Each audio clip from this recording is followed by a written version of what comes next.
النهارده في ايطاليا في المدينه اللي احنا فيها في ماركت بيفتح كل يوم تلات.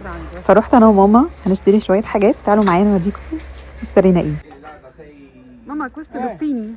Lupini, Questi come sono in i Egitto. lupini, come in Egitto. Ah. Si chiama termes in egiziano. Come si chiamano? Termes. Termes in Egitto, in egiziano i Lupini, lupini sono sì, sì. termes. Termes. Prugne e datteri volevo.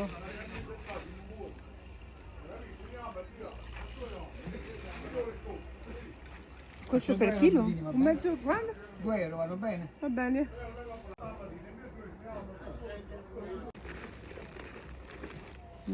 Facendo la storia? Sì.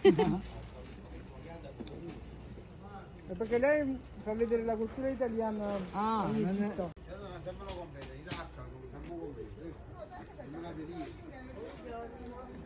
Allora io sono 5 e 3 qua sono 8 e 2 qua sono 10 نخليها عين سودا؟ e 2 qua sono 12. ملهاش عين سودا هنا في ايطاليا.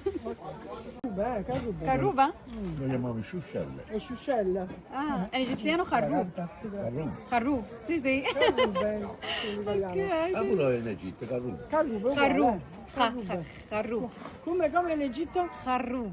Carrube. Questo non esiste in italiano. Questo è per... Che misura?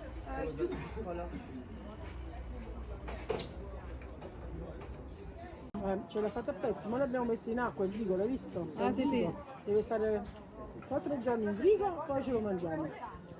Ma con sale? Si mette in acqua per far perdere il sale. Ah, ok.